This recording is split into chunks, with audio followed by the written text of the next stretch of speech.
ರೈತ ಮಹಿಳೆಯರು, ತಾಯಂದಿರು, ಯುವ ಮಿತ್ರರು ಹಾಗೂ ಪತ್ರಕರ್ತ ಮಿತ್ರರಿಗೆ ವಂದಿಸಿ ಇದೊಂದು ಬಹಳ ಅತ್ಯಂತ ಉಪಯುಕ್ತ ಕಾರ್ಯಕ್ರಮವನ್ನ ಜಗದಾಳ ಗ್ರಾಮದಲ್ಲಿ ಹಮ್ಮಿಕೊಳ್ಳಲಾಗಿದೆ. ನಮಗೆಲ್ಲರಿಗೂ ಸಹಿತ ಬದುಕಲಿಕ್ಕೆ ದಾರಿ ತೋರಿಸುವಂತ ಕಾರ್ಯಕ್ರಮ ಅಂತ ನನಗೆ ಅನಿಸ್ತವೆ. ಯಾಕಂದ್ರ ರೈತರಿಲ್ಲ ಈ ಜಗತ್ತನೇ ಇಲ್ಲ. ರೈತರು ದುಡಿತಾರ ಅಂತ ನಾವು ಬದುಕ್ತೀವಿ, ಜನ ಬದುಕ್ತಾರ, ಜಾನುವಾರುಗಳು ಬದುಕ್ತಾವ. ಇದಕ್ಕೆಲ್ಲ ಕಾರಣೀಭೂತ ರೈತ ಬಂಧುಗಳು. ಆದ್ರೆ ನಮಗೆಲ್ಲ ಗೊತ್ತಿರಲಿ, ನಮ್ಗೆ ಸ್ವತಂತ್ರ ಸಿಕ್ಕಾಗ ನಮ್ಮ ದೇಶದ ಜನಸಂಖ್ಯೆ 30 ಕೋಟಿ ಇತ್ತು, ಬರೀ 30 ಕೋಟಿ. ಆಗ ನಮ್ಗೆಲ್ಲ ಹಿರಿಯರಿಗೆ ಗೊತ್ತದ, ನಮ್ಗಿಂತಲೂ ಹಿರಿಯರಿಗೆ. ಈ 80-90 ವರ್ಷ ಆದವ್ರಿಗೆ ನೀವು ಕೇಳ್ರಿ, ಹಸಿವಿನಿಂದ ಎಷ್ಟೋ ಮಂದಿ ಸಾಯ್ತಿದ್ರು. ಬರಗಾಲ ಬಿದ್ರ ಜನ ಜಾನುವಾರುಗಳಿಗೆ ನೀರಿಲ್ಲ, ಆಹಾರ ಇಲ್ಲ, ಆ ರೀತಿ ಡೋಗಿ ಬರ ಹತ್ತಿದ್ರು. ಅದು ಎಲ್ಲಿ ನಿಂತಲ್ಲೇ ಸಾಯ್ತಿದ್ರು.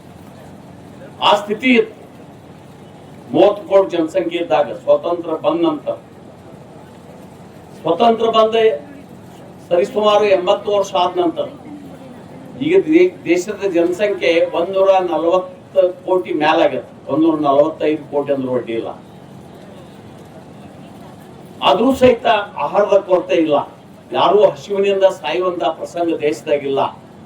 ಈ ಬದಲಾವಣೆ ಹೇಗಾಯ್ತು ಅನ್ನುವಂಥದ್ದನ್ನ ನಾವು ಕಲ್ಪನೆ ಮಾಡ್ಕೊಳ್ಬೇಕು.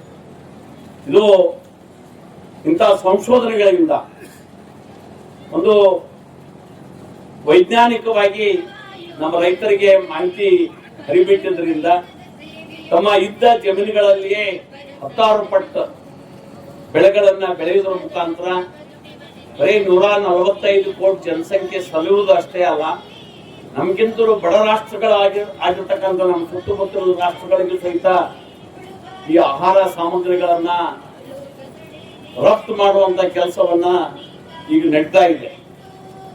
ಇದರಿಂದ ನಾವು ಅರ್ಥ ಮಾಡ್ಕೊಳ್ಬಹುದು, ಪ್ರಯತ್ನ ಪಟ್ರ ಏನೆಲ್ಲ ಸಾಧನೆ, ಏನೆಲ್ಲ ಸಾಧ್ಯ.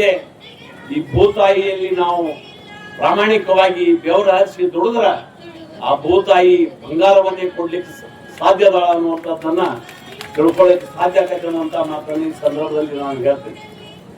ಯಾಕಂದ್ರೆ ಈಗಾಗಲೇ ನಮ್ಮ PSC ವಿದ್ಯಾರ್ಥಿನಿಯರು ತಿಂಗಳವರೆಗೆ ಈಗ ಹೇಳಿದ್ರಲ್ಲ, ಈ ಸುತ್ತಮುತ್ತಲ ಗ್ರಾಮಗಳಲ್ಲಿ ಬೀಡು ಬಿಟ್ಟು ಒಬ್ಬೊಬ್ಬ ವಿದ್ಯಾರ್ಥಿ 5 ರೈತ ಕುಟುಂಬಗಳನ್ನ ಆಯ್ಕೆ ಮಾಡಿಕೊಂಡು ಅವ್ರು ಯಾವ ರೀತಿ ಬೆಳೆಗಳನ್ನು ಬೆಳೀತಾರ, ಅವ್ರ ಬದುಕು ಹೆಂಗದ, ಅವ್ರು ತೃಪ್ತಿದಾರ ಇಲ್ಲೋ, ಅದ್ರೊಳಗ ಇನ್ನೂ ಏನು ಕೊರತೆಗಳದಾವ, ಅದೆಲ್ಲವನ್ನು ಅಧ್ಯಯನ ಮಾಡಿ. ಯಾಕಂದ್ರೆ ಅವ್ರು ಅಧ್ಯಯನ ಮಾಡುವಂತ ಅವ್ರ ಕೆಲಸನೇ ಅವ್ರ ವಿದ್ಯಾರ್ಥಿಗಳು. ಯಾಕಂದ್ರೆ ಭವ್ಯ ಭಾರತವನ್ನ ಇನ್ನಷ್ಟು ಎತ್ತರಕ್ಕೆ ಬೆಳೆಸಬೇಕಾದ್ರೆ ಈ ಜನಸಂಖ್ಯೆ ಇಲ್ಲೇ ನಿಲ್ಲಂಗಿಲ್ಲ. ಇನ್ನೂ ಹೆಚ್ಚಿಗೆ ಜನಸಂಖ್ಯೆ ಆದ್ರೂ ಸಹಿತ ಈ ಇಷ್ಟೇ ಭೂತಾಯಿಯಲ್ಲಿ ನಾವು ಈ ದೇಶದ ಜನಸಂಖ್ಯೆಯನ್ನ, ಪ್ರಾಣಿ ಸಂಕುಲಗಳನ್ನ ಸಲುಬೇಕಾದ್ರ ನಮಗ ಮಾಹಿತಿ ಪಡ್ಕೊಳ್ಳುವಂತ ಕೆಲಸವನ್ನ ನಮ್ಮ ವಿದ್ಯಾರ್ಥಿಗಳು ಮಾಡಿದ್ದಾರೆ. ಬಹಳ ಒಳ್ಳೆಯ ಕಾರ್ಯಕ್ರಮ ಇದು. ಯಾಕಂದ್ರ ರೈತರ ಮನೆಗೆ ಹೋದ್ರ ರೈತರ ಬದುಕು ಹೆಂಗಿರ್ತದೋ, ರೈತರು ಯಾವ ರೀತಿ ಪರಿಶ್ರಮ ಪಟ್ಟು ಭೂಮಿ ಒಳಗೆ ಕೆಲಸ ಮಾಡ್ತಾರ, ಅವ್ರು ದುಡಿತಾರಂತ ಉಳಿದ ಜನಸಂಖ್ಯೆ ಆರಾಮಾಗಿ ಊಟ ಮಾಡ್ತಾರೆ. ಅದನ್ನ ಈ ಸರಪಣಿಯನ್ನ ಯಾವ ರೀತಿ ಇದೆ ಅನ್ನುವಂಥದ್ದನ್ನ ಅವರು ಪ್ರಾಕ್ಟಿಕಲ್ ಆಗಿ ಮನವರಿಕೆ ಮಾಡಿಕೊಳ್ಳುವಂತ ಕೆಲಸವನ್ನ ನಮ್ಮ ವಿದ್ಯಾರ್ಥಿನಿಯರು ಮಾಡಿದ್ದು ಅತ್ಯಂತ ಶ್ರೇಷ್ಠ ಕೆಲಸ ಅನ್ನುವಂಥದ್ದನ್ನ ಈ ಸಂದರ್ಭದಲ್ಲಿ ನಾನು ಹೇಳಿ ಬಯಸ್ತೇನೆ. ನಾವು ಮನಸ್ಸು ಮಾಡಿದ್ರ, ನಾವು ಈಗ ಬಹಳ ಮಂದಿ ಹೇಳ್ತಾ ಇದ್ದಾರೆ, ನಮ್ಮಲ್ಲಿ ಒಂದು ಪ್ರತೀತಿ ಅದ, ರೈತರಿಗೆ ಯಾರಿಗೆ ಕನ್ಯಾ ಕೊಡಂಗಿಲ್ಲ.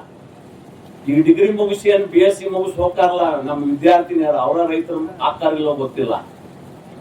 ಆದ್ರೂ ಹೇಳ್ತಾನ, ಅವ್ರಿಗೆ ನೌಕರಿ ಮಾಡಾಗ ಎಷ್ಟು ವ್ಯತ್ಯಾಸ ಅದ. ಈ ಜಗದಾಳ ಗ್ರಾಮನ ಉದಾಹರಣೆ, ಒಂದು ಎಕರೆ ಒಳಗೆ 40 ರಿಂದ 50 ಕ್ವಿಂಟಲ್ ಅರಿಶಿಣ ಬೆಳೀತ. ಅರಿಶಿಣ ಬೆಳೆದ್ರೆ ಇವತ್ತಿನ ರೇಟ್ 15,000 ಐತನ, 15 ರಿಂದ 20,000 ಅದ. ಬೇಡ 15 ಹೇಳ್ರಿ ನೀವು, 15 ಇಲ್ಲ 75, 1 ಎಕರೆಕ್ಕೆ 7.5 ಲಕ್ಷ ರೂಪಾಯಿ. ಯಾವ ನೌಕರಿಗಳು ಸಿಗ್ತದ ನಮ್ಮ ದೇಶದೊಳಗೆ? ನೀವು ನೀವು ನೀವು ಇಂಜಿನಿಯರಿಂಗ್ ಮುಗಿಸಿ, ITBT ಇಂಜಿನಿಯರಿಂಗ್ ಮುಗಿಸಿ ನೀವು ಇಂಗ್ಲೆಂಡ್ ಅಮೆರಿಕ ಹೋದ್ರೆ ಸಿಗ್ಬೋದು. ಆದ್ರೆ ಅಲ್ಲಿ ಬದುಕು ಅಟ್ಟ ದುಬಾರಿ ಅದ. ಅಲ್ಲಿ ನೀವು 1 ಕೋಟಿ ರೂಪಾಯಿ ಪಗಾರ ತಗೊಳ್ತಿರ್ತಂದ್ರ ವರ್ಷ ಪೂರ್ತಿ ಆ 1 ಕೋಟಿ ರೂಪಾಯಿ ಅವ್ನು ಬದುಕಲಿಕ್ಕೆ ಸಾಲಂಗಿಲ್ಲ. ಮನಿ ಬಾಡಿಗೆ, ನೀರ ಇವೆಲ್ಲ ನಮ್ಗಂಡ್ಲೆ ಬೇಕಾಬಿಟ್ಟಿ ಇರಂಗಿಲ್ಲ ಅಲ್ಲೆಲ್ಲ. ಆ ರೀತಿ ವಾತಾವರಣ ಅದ. ಇಲ್ಲಿ ನಮ್ಮಲ್ಲಿ ಏನ ಪರಿಸ್ಥಿತಿ ಆಗ್ಯದ, ನಮ್ಮ ಇತ್ತಿತ್ತಲಾಗಿ ಮೊದಲೇನಿತ್ತಾಗ 4 ಎತ್ತು ಜೋಡು ಒಕ್ಕಲ್ತನ ಅಂತಂದ್ರೆ ಹೆಣ್ಣು ಆರಾಮಾಗಿ ಕೊಟ್ಟು ಹೋಗಿದ್ರು, ಕನ್ಯಾಗಳನ್ನು ಸಿಗ್ತಿದ್ವು. ಆದ್ರೆ ಈಗ 100 ಎಕರೆ ಜಮೀನು ಇರುವಲ್ಲ, ಒಕ್ಕಲ್ತನ ಅಂದ್ರ ಮುಗುತ್ತ ಬೇಡಪ್ಪ.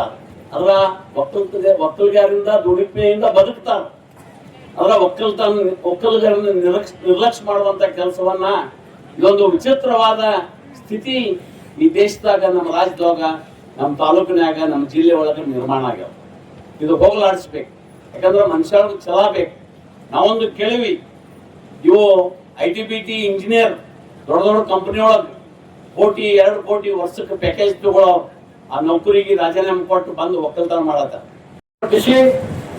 ಮುಂಜಾನೆ ಎದ್ದು ಯಾರ್ಯಾರ ನೆನೆಯಲ್ಲೇ, ಮುಂಜಾನೆ ಎದ್ದು ಯಾರ್ಯಾರ ನೆನೆಯಲ್ಲೇ, ಎಳ್ಳು ಜೀರಿಗೆ ಬೆಳೆಯೋಳ, ಎಳ್ಳು ಜೀರಿಗೆ ಬೆಳೆಯೋಳ ಭೂಮಿ ತಾಯಿ ಎದ್ದೊಂದು ಗಳಿಗೆ ನೆರಳಿ ಎನ್ನುವಂತ ಉಕ್ತಿಯಂತೆ ಈ ಒಂದು ಕಾರ್ಯಕ್ರಮದಲ್ಲಿ ಪರಮ ಪೂಜ್ಯ ಸಾನ್ನಿಧ್ಯವನ್ನು ವಹಿಸಿರ್ತಕ್ಕಂಥ ಅಡವಿ ಸಿದ್ದೇಶ್ವರ ಮಠ ಮರೇಗುಡ್ಡಿಯ ಶ್ರೀಮಣ್ ನಿರಂಜನ ಪ್ರಣವ ಸ್ವರೂಪಿಗಳಾದ ಗುರುಪಾದೀಶ್ವರ ಮಹಾಸ್ವಾಮಿಗಳವರ ಪವಿತ್ರ ಪಾದಾರವಿಂದಗಳಲ್ಲಿ ಅನಂತ ಕೋಟಿ ಪ್ರಣಾಮಗಳನ್ನು ಸಮರ್ಪಿಸಿ, ಜನಪ್ರಿಯರಷ್ಟೇ ಅಲ್ಲ, ಲೋಕಪ್ರಿಯರು, ಆತ್ಮೀಯರು, ಸಹೃದಯಗಳು 224 ಶಾಸಕರಲ್ಲಿ ಬಹುತೇಕ ನಮ್ಮಂತ ಶಾಸಕರು ಪಡೆದಂತ ನಾವೇ ಧನ್ಯ ಅನ್ನುವಂತ ಮಾತನ್ನು ಈ ಸಂದರ್ಭದಲ್ಲಿ ಹೇಳ್ತಾ, ಆತ್ಮೀಯರು, ಸಹೃದಯಗಳಾಗಿರ್ತಕ್ಕಂಥ ನಮ್ಮ ಕ್ಷೇತ್ರದ ಮಾನ್ಯ ಶಾಸಕರು ಆಗಿರ್ತಕ್ಕಂಥ ಸಿದ್ದು ಸೌದಿಯವರಿಗೂ ಸಹಿತ ನಾನು ಅನಂತ ಕೋಟಿ ಪ್ರಣಾಮಗಳನ್ನು ಸಮರ್ಪಿಸಿ, ವೇದಿಕೆಯ ಮೇಲೆ ಉಪಸ್ಥಿತಿರ್ತಕ್ಕಂಥ ನಮ್ಮೆಲ್ಲರ ಭೂಮಿ ತಾಯಿಯ ಸೇವೆಯನ್ನು ಮನಮುಟ್ಟಿ ಮಾಡಿ ರೈತರ ಜೀವನಾಡಿಯಾಗಿರ್ತಕ್ಕಂಥ ಎಲ್ಲ ವಿಜ್ಞಾನಿಗಳ ಪವಿತ್ರ ಪಾದಗಳಲ್ಲಿಯೂ ಸಹಿತ ನಾನು ಅನಂತ ಕೋಟಿ ಪ್ರಣಾಮಗಳನ್ನು ಸಮರ್ಪಿಸಿ,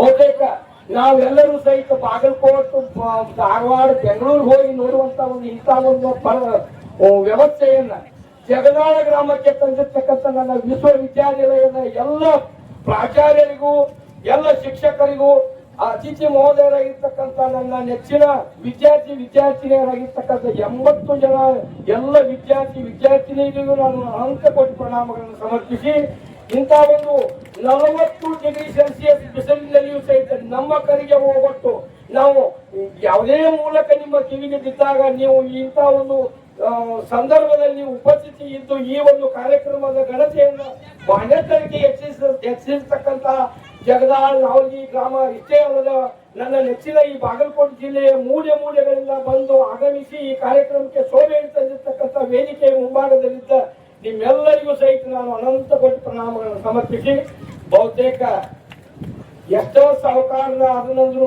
ನೋಟಿಗೆ ಒಗ್ಗರಣೆ ಕೊಟ್ಟು ಅಂತ ಉದಾಹರಣೆ ಇಲ್ಲ. ಗೊತ್ತೈತೇನ್ರಿ? ನೋಟಿಗೆ ಒಗ್ಗರಣೆ ಕೊಟ್ಟು ತಿಂದ ಏನಿದ್ರು ನಾವು, ಯಾಕಂದ್ರೆ ಎಷ್ಟು ನಾವು ಮುಂದುವರೆದಲ್ಲಿ ಹೋದ್ರು ಆನ್ಲೈನ್ದಾಗ ಅನ್ನ ಬೆಳೆದ್ ಗೊತ್ತೇ ಇಲ್ಲ. ಏನಿದ್ರು ಬೆಂಗಳೂರು ಸುರಿಸೇ ಬೆಳಿಬೇಕು, ಏನಿದ್ರು ಬೆಂಗಳೂರು ಸುರಿಸೇ ಬೆಳಿಬೇಕು.